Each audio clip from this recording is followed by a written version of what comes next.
Olá, pessoal. Continuando a comentar aqui o livro do Wesley, que ele vai trazendo a questão de Lucas. Ele está querendo dar uma prioridade a Lucas como o primeiro dos evangelhos, sendo escrito ali por volta de 37 a 41, tá? Em determinadas passagens, né, o Wesley vai dizer o seguinte, ele vai falar da Didaquê, ali do capítulo 8, em que ele fala: "Nem oreis como os hipócritas, mas conforme ordenou o Senhor no evangelho dele.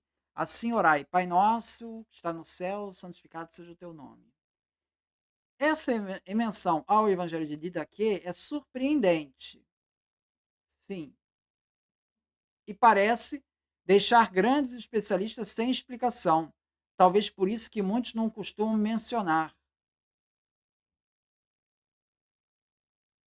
É surpreendente pelo fato de que o texto de Itaquê é considerado pela maioria esmagadora dos especialistas como sendo do século I, e essa é uma menção clara do fato de que a oração de Jesus, da forma como aparece nos evangelhos canônicos, da forma como conhecemos, estava registrado e inscrito em um texto do Evangelho, isso no século I. Então, veja, os evangelhos, os quatro, eles são datados do século I, tá? Então, você tem um texto que se refira aos evangelhos do século I, tá confirmando aquilo que se está dizendo, né, que a datação é do século I. Então esse texto é um texto importante, sem dúvida. Agora que ele é ignorado, né, não costumam ser mencionados, bom, aí já é um controvérsia. Depende, né, assim, sei, não vejo como sendo ignorado. Aqui você pega, por exemplo, James Dunn.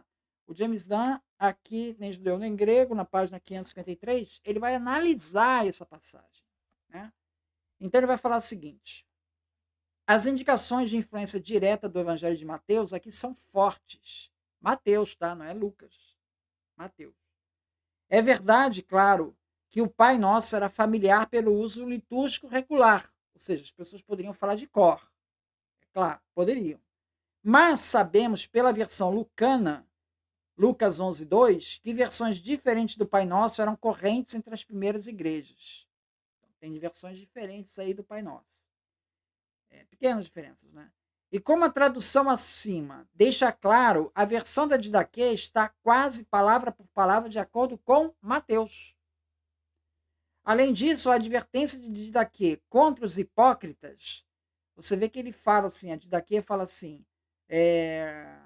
não ores como os hipócritas, né? Antes de começar a introdução. É a mesma coisa em Mateus. Em Mateus fala assim, quando orarem, não sejam como os hipócritas. Aí no verso seguinte, ele já vai falar do Pai Nosso, de Mateus, para ser apenas acidental, especialmente em vista do fato de que hipócrita ser uma palavra característica quase distintiva de Mateus, e de apenas Mateus usá-la nesse contexto. As impressões digitais do uso da sequência e diversão do Evangelho de Mateus, do Pai Nosso, tornam o conhecimento do Evangelho de Mateus, ou uma influência direta do Evangelho, a conclusão mais óbvia a se chegar. Então aqui ele analisa, faz análise. Então esse texto não é ignorado pelos acadêmicos, não é ignorado. Assim, o James Dunn aqui é um dos que vai tratar dessa questão. Outro ponto aqui que o Lucas trata é que ele vai tratar de algumas versões conspiratórias, né? Ou seja, assim, ao invés de rebater a academia, ele parece que dá mais ênfase em rebater a teses conspiratórias.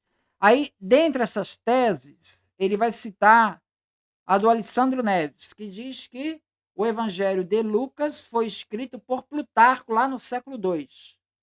Tá? Novamente, é uma versão minoritária. Nenhum desses autores aqui que eu citei cita isso, no vídeo passado, né, que eu citei. Então ele vai dizer o porquê que não é escrito por Plutarco. Bom, aí vem, não há influências semíticas em Plutarco. Ele era grego, filho de grego, enquanto Lucas era sírio, escrevia em grego sobre influência de semitismos. 2. Há apenas duas citações de Plutarco sobre o judaísmo, nas 227 obras que lhe foram atribuídas. E por meio delas se percebe uma tremenda ignorância da parte dele sobre a religião judaica. enquanto Lucas se demonstra um profundo conhecedor da religião. Então, não tem como Plutarco ter escrito esse texto, né? 3. Plutarco, apesar de estar temporalmente enquadrado como dentro da era do grego alexandrino, koiné, ele era famoso por ser um eminente escritor que havia adotado o grego ático. Inclusive tentava restaurá-lo, enquanto Lucas tem pouca influência de aticismos. 4. Não há quaisquer evidências sequer de Plutarco ter passado perto de Israel, sendo praticamente impossível a composição com exatidão de nomes ou locais de seus respectivos locais. Como é que ele conhecia aquela geografia toda, né? 5. Lucas escreve provavelmente Plutarco sequer havia nascido. Provavelmente.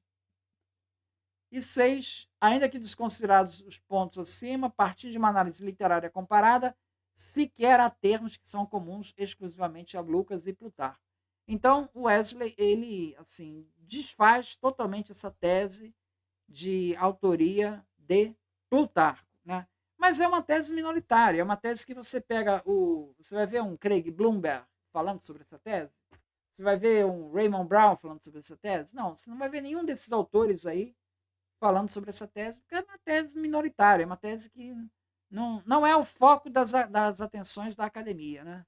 Não, passa longe de ser foco de os manuscritos mais antigos sobreviventes que dispomos de Plutarco são do século X, enquanto os de Lucas são do século II e III, sendo mais fácil falarmos de uma pseudoepigrafia em obras de Plutarco do que na de Lucas. Teríamos que pressupor um mau caratismo de Plutarco se ele, como fervoroso sacerdote pagão do templo de Delfos, né, estivesse fazendo parte de uma conspiração romana para criar uma nova religião baseada, totalmente distinta e discordante da dele, o cristianismo. Então, ou seja, não há condições de levar isso. Ele vai dizer assim: Irineu não faz identificação sobre quem seria Teófilo, porque esse é o ponto central para datar em 37 e 41. É que esse Teófilo seria o Teófilo sumo sacerdote. Bom, Irineu não faz essa identificação, mas afirma que o Evangelho de Lucas tem uma ênfase sacerdotal, o que faz realmente bastante sentido, principalmente quando olhamos a partir dos dados que dispomos hoje, como quando entendemos que o destinatário Teófilo era sumo sacerdote. E mais possivelmente o Evangelho de Lucas deve ter sido escrito em 37 e 41. Bom, enfim, quer dizer, ele reconhece que a própria patrística ela não corrobora essa tese.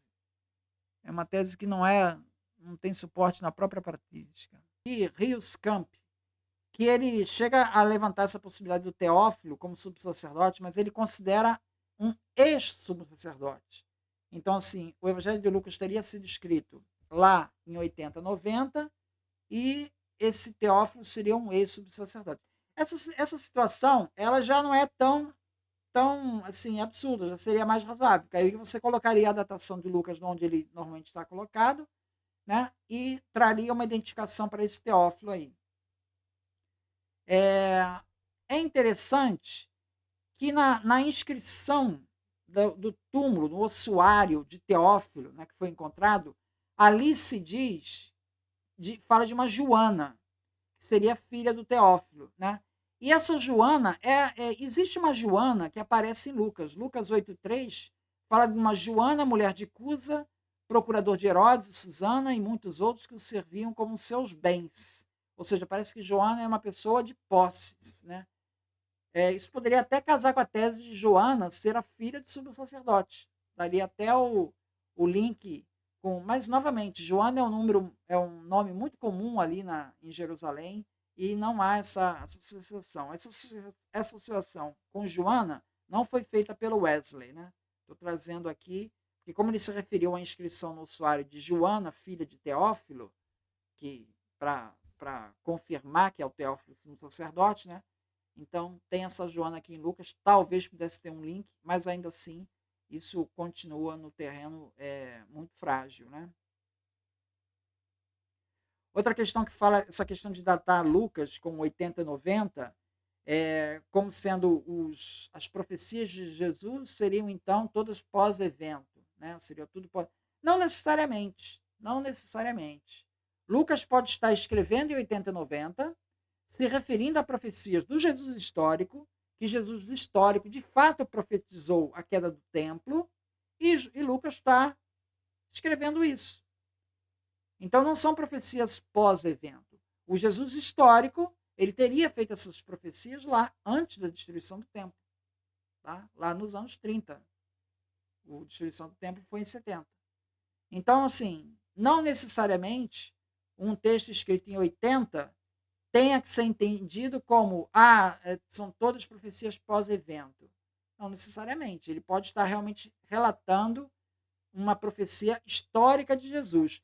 Ao relatar a profecia histórica de Jesus, o evangelista Lucas talvez tenha inserido detalhes ali, porque ele já conhece o final. Ele está escrevendo em 80, ele já viu que teve a queda do templo em 70, Jesus profetizou sobre isso. Aí ele foi lá e, tentando melhorar o texto, colocou mais alguns detalhes ali no texto que Jesus não proferiu. Entende? Mas não que necessariamente toda a profecia seja pós-evento. Tá?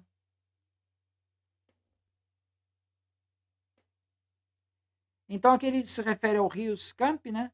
O Rius Camp trata de Teófilo como sendo um ex-sumo sacerdote. Eu ia falar, o ex-sumo sacerdote, essa situação acontece lá no julgamento de Jesus.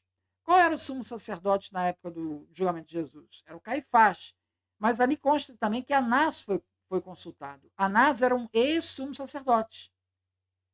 E foi consultado por quê? Porque ele era uma pessoa já com idade e conceituada na comunidade. Foi consultado.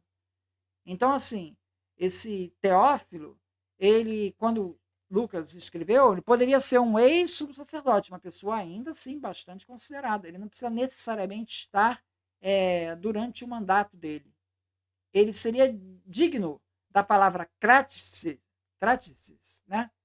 Mesmo como sumo sacerdote, que é uma palavra de uma pessoa excelentíssima, uma pessoa bem conceituada. Em relação aos restos mortais de Lucas, né? Ele traz uma explicação, laudos, mostrando que o corpo identificado lá, os restos mortais do indivíduo que foi sepultado lá na Beócia, né? Seria do Lucas, né? E aí fizeram teste de carbono e a data ela coincide mais ou menos, né? Porque a data vai de 72 a 400 e poucos. Aí ele diz, tá vendo? Tá dentro do intervalo. Pô, mas tá bem dentro da faixa, não tá na faixa média do intervalo, né?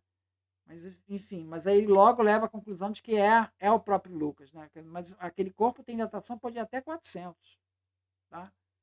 Então, não é uma prova definitiva de que ali seja Lucas. Não é. E a primeira evidência que nós vamos ter aí desse Lucas tendo sido enterrado lá vai aparecer com Epifânio de Salamina no século IV. Então, antes disso, nós não temos. Então, assim, fica bastante prejudicada essa identificação. Fica bastante prejudicada, porque a primeira referência a esse túmulo vai aparecer no século IV, que já é bem tardio. Já estamos numa época que a igreja já tá procurando identificar esses lugares santos, onde as pessoas foram sepultadas, né? Identificar esse tipo de coisa. Você pega, por exemplo, o túmulo de Pedro ele tem referências ali do século II, né? Falando sobre que Pedro teria sido martirizado ali em Roma. A gente já tem referências no século II. Agora, você tem uma referência lá do século IV, já é bem tardio, né? Quer dizer, toda essa questão dos restos mortais, elas não são conclusivas, né? Dizer que a ciência provou que Lucas, no meu entendimento, não foi convincente, nem tem como ser. A ciência simplesmente ela não tem como dar essa resposta. Está além do alcance da ciência. É isso. Muito obrigado, então.